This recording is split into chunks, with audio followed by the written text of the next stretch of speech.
Big Boss Malayalam season 7 ticket to ഫിനാലിയിലേക്കുള്ള 7ാമത്തെ ടാസ്കും ഇപ്പോൾ പൂർത്തിയായി.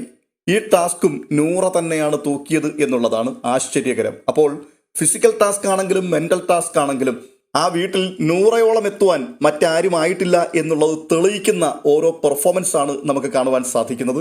ഇപ്പോൾ നടന്ന 7ാമത്തെ ടാസ്ക് ഗാർഡൻ ഏരിയയിലായിരുന്നു. അവിടെ ഒരു മേശ പോലെ ഒരു പ്രതലമുണ്ട്. ആ പ്രതലത്തിന്റെ ഒരു ഭാഗത്തായിട്ട് ഒരു പോയിന്റ് മാർക്ക് ചെയ്തിട്ടുണ്ട്.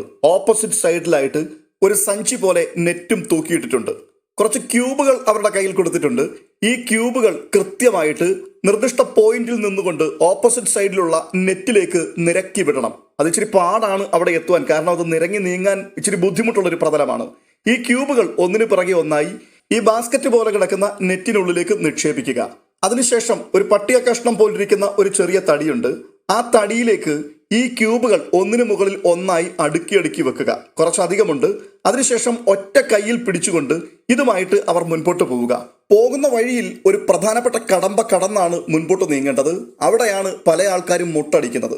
അവിടെ ഒരു ചെറിയ സ്റ്റാൻഡ് ഉണ്ട്. ആ സ്റ്റാൻഡിൽ അപ്പുറവും ഇപ്പുറവുമായിട്ട് നീണ്ടു കിടക്കുന്ന ഒരു വലിയ ഇരുമ്പ് റാഡുണ്ട്. അതിലേക്ക് ഈ ക്യൂബുകൾ ഒന്നും തന്നെ താഴെ പോകാതെ ബാലൻസ് ചെയ്ത് നടന്നു കയറുക. ഒരു ഞാണിന്മേൽ കളിയാണത്. ചിത്രത്തിൽ നിങ്ങൾക്ക് കാണാം അതിന്റെ പൊസിഷനുകൾ. എന്നിട്ട് അപ്പുറത്തേക്ക് കൃത്യമായി ഇറങ്ങുക. അതിനുശേഷം ഓപ്പോസിറ്റ് സൈഡിൽ വെച്ചിരിക്കുന്ന മറ്റൊരു പ്ലാസ്റ്റിക് ബാസ്ക്കറ്റ് ഉണ്ട്. അതിലേക്ക് ഇവകൾ നിക്ഷേപിക്കുക എന്നുള്ളതാണ്. വളരെ ഗംഭീരമായിരുന്നു. സാബുമാന് മാത്രമാണ് അതിൽ പിഴച്ചത്. അയാൾ ഈ സാധനവുമായിട്ട് പോകുന്ന വഴിക്ക് അദ്ദേഹത്തിന്റെ കയ്യിൽ നിന്ന് ക്യൂബുകൾ മറിഞ്ഞ് താഴെ പോയി. അങ്ങനെ ഗംഭീരമായ പെർഫോമൻസ് ഓരോരുത്തരും കാഴ്ചവെച്ചു. 5 മിനിറ്റ് 32 സെക്കൻഡ് കൊണ്ടാണ് സാബുമാൻ ഈ ടാസ്ക് പൂർത്തിയാക്കിയത്. ഏറ്റവും ഒടുവിലാണ് അദ്ദേഹം എത്തിച്ചേർന്നത്. ഒരു പോയിന്റ് മാത്രമേ ഉള്ളൂ. കഴിഞ്ഞ ദിവസം അദ്ദേഹത്തിന് 27 പോയിന്റുകൾ ലഭിച്ചിരുന്നു. ഇന്ന് ഒരു പോയിന്റ് കൂടി ഉൾപ്പെടെ 28 പോയിന്റ്. 2ാം സ്ഥാനത്തെത്തിയത് അനുമോളാണ്. 3 മിനിറ്റ് 38 സെക്കൻഡും എടുത്തു അനുമോൾ ടാസ്ക് പൂർത്തിയാക്കുവാൻ. 7ാം സ്ഥാനത്താണ് അനുമോൾ എത്തിയത്. 2 പോയിന്റ് മാത്രമാണ് തനിക്ക് ലഭിച്ചത്. കഴിഞ്ഞ ദിവസത്തെ പോയിന്റുമായി കൂട്ടുമ്പോൾ 30 പോയിന്റാണ് അനുമോൾക്ക് ലഭിച്ചിരിക്കുന്നത്. 3ാം സ്ഥാനത്ത് ആദില എത്തിയിട്ടുണ്ട്. 2 മിനിറ്റ് 39 സെക്കൻഡ് കൊണ്ടാണ് ആദില ടാസ്ക് കംപ്ലീറ്റ് ചെയ്തത്.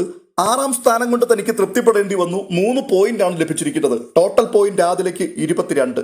അടുത്തത് ആര്യനാണ്. 2 മിനിറ്റ് 36 സെക്കൻഡും എടുത്തു ആര്യൻ ഇടയ്ക്ക് അല്പസ്വല്പം മിസ്റ്റേക്കുകൾ കാണിച്ചു. എല്ലാ ടാസ്കിനകത്തും അല്പ ഉടായിപ്പ് അദ്ദേഹം കാണിക്കാറുണ്ട്. ഇതിനകത്തും അതുണ്ടായിരുന്നു. അതുകൊണ്ട് തന്നെ ബിഗ് ബോസ് വീണ്ടും ആവർത്തിച്ച് ചെയ്യുവാൻ ആര്യനോട് പറയുന്നുണ്ടായിരുന്നു. അങ്ങനെ എന്തായാലും ടാസ്ക് പൂർത്തിയായത് 2 മിനിറ്റും 36 സെക്കൻഡുകളും എടുത്തിട്ടാണ്. 5ാം സ്ഥാനത്താണ് എത്തിയത്. 4 പോയിന്റാണ് ലഭിച്ചിരിക്കുന്നത്. ആര്യന്റെ കഴിഞ്ഞ ദിവസങ്ങളിലെ പോയിന്റുമായിട്ട് കാൽക്കുലേറ്റ് ചെയ്യുമ്പോൾ ഇപ്പോൾ 43 പോയിന്റിലേക്ക് ആര്യൻ എത്തിയിട്ടുണ്ട്. അടുത്തത് അക്ബറാണ്. 4ാം സ്ഥാനത്താണ് അക്ബർ എത്തുന്നത്. 2 മിനിറ്റും 15 സെക്കൻഡുമാണ് അദ്ദേഹം എടുത്തത്. അതുകൊണ്ട് 5 പോയിന്റാണ് തനിക്ക് ലഭിക്കുന്നത്. 41 പോയിന്റിലേക്കാണ് അക്ബർ എത്തിയിരിക്കുന്നത്. അടുത്തത് അനീഷ്. 2 മിനിറ്റും 2 സെക്കൻഡും കൊണ്ട് അനീഷ് ടാസ്ക് പൂർത്തിയാക്കി. 3ാം സ്ഥാനത്ത് ഈ ടാസ്കിൽ അദ്ദേഹം എത്തി. 6 പോയിന്റാണ് കളക്ട് ചെയ്യുവാൻ കഴിഞ്ഞത്. അനീഷിന്റെ ടോട്ടൽ പോയിന്റ് 31. അടുത്തത് നെവിനാണ്. നെവിൻ 2ാം സ്ഥാനത്താണ് ഈ ടാസ്കിൽ എത്തുന്നത്. 1 മിനിറ്റും 69 സെക്കൻഡും കൊണ്ടാണ് ടാസ്ക് കംപ്ലീറ്റ് ചെയ്തത്. 7 പോയിന്റ് അതുകൊണ്ട് തനിക്ക് ലഭിച്ചിട്ടുണ്ട്. തന്റെ ടോട്ടൽ പോയിന്റ് 39. 1ാം സ്ഥാനം കരസ്ഥമാക്കിയ നൂറ 1 മിനിറ്റും 26 സെക്കൻഡും മാത്രമാണ് എടുത്തത്. വളരെ ചടുലമായ നീക്കങ്ങളിൽ കൂടി താൻ 1ാം സ്ഥാനം വീണ്ടും കരസ്ഥമാക്കിയിരിക്കുന്നു. 8 പോയിന്റാണ് തനിക്ക് ലഭിച്ചിരിക്കുന്നത്. നൂറയുടെ ടോട്ടൽ പോയിന്റ് ഇപ്പോൾ 50ലേക്ക് എത്തിയിരിക്കുകയാണ്. നൂറയേക്കാൾ 7 പോയിന്റുകൾക്ക് പിൻപിലാണ് തൊട്ട് പിൻപിൽ നിൽക്കുന്ന ആര്യൻ വന്ന് നിൽക്കുന്നത്. 43 പോയിന്റാണ് ആര്യൻ ഇപ്പോൾ ഉള്ളത്. അടുത്ത ടാസ്കിൽ ആര്യൻ 1ാം സ്ഥാനത്ത് എത്തിയാലും നൂറയെ കടത്തിവെട്ടുവാൻ പറ്റുമോ എന്ന് തോന്നുന്നില്ല. അടുത്ത ടാസ്കിൽ നൂറ ഏറ്റവും അവസാനം പുറത്തായാലും 1 പോയിന്റ് തനിക്ക് ലഭിക്കും.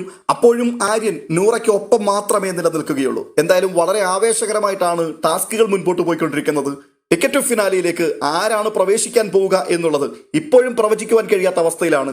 എങ്കിലും നൂറയ്ക്കാണ് സാധ്യതയെന്ന് ഈ പോക്ക് കാണുമ്പോൾ നമുക്ക് ഏകദേശം ഒരു വിലയിരുത്തൽ നടത്തുവാൻ കഴിയും. അട്ടിമറികൾ നടന്നില്ല എങ്കിൽ നൂറ തന്നെ ടിക്കറ്റ് ടു ഫിനാലിയിലേക്ക് എത്തും.